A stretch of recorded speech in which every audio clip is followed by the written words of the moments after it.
আপোনালোকে খুব ভাল পাব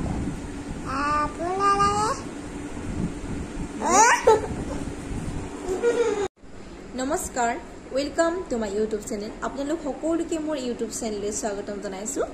আশা কৰো সকলোৱে ভালে আছে নিশ্চয় এৰি সৰু নতুন ভিডিঅ লৈ আপোনালোকৰ ওচৰলৈ আহিছো খাৰ এবিধ খাৰৰ বিষয়ে আপোনালোকক জনাম আৰু খাৰ পিঠা খুৱাম আপোনালোকক খাৰ খোৱা অসমীয়া আমি যিহেতু এই গৰমৰ দিন কেইটাত এই তেলবিহীন আমাৰ অসমীয়াৰ এই ব্যঞ্জনবিধ আমাৰ স্বাস্থ্যৰ বাবে খুবেই উপকাৰী ময়ো খুব ভাল পাওঁ খাৰ খাই আমাৰ অসমীয়াসকলে বিশেষকৈ সকলোৱে প্ৰায় খাৰ খাই খুবেই ভাল পায় আৰু তেনেবিধ খাৰৰ বিষয়ে আপোনালোকক অকণমান জনাম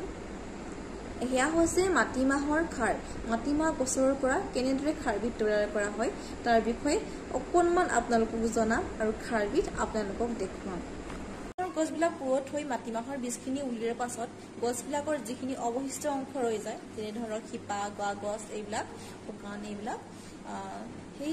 সেইবিলাক আমাৰ চৈখোৱা অঞ্চলত কি কৰে চৈখোৱা ঢলা অঞ্চলত কি কৰে সেই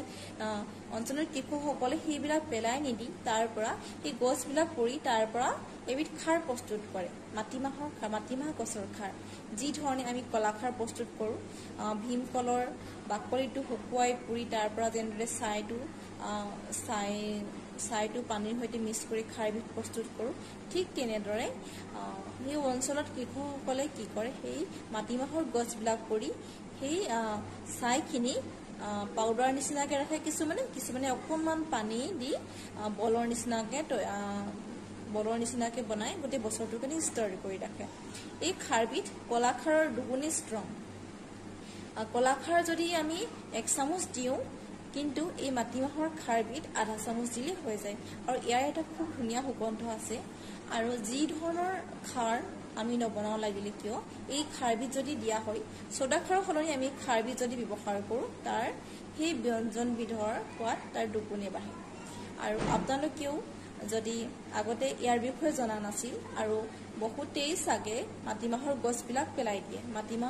মাটিমাহৰ বীজখিনি উলিওৱাৰ পিছত মাটিমাহৰ গছখিনি পেলাই দিয়ে আপোনালোকে যদি জনা নাছিল এনেদৰে আপোনালোকে খাৰবিলাক প্ৰস্তুত কৰিব পাৰে আৰু তাৰ সোৱাদ ল'ব পাৰে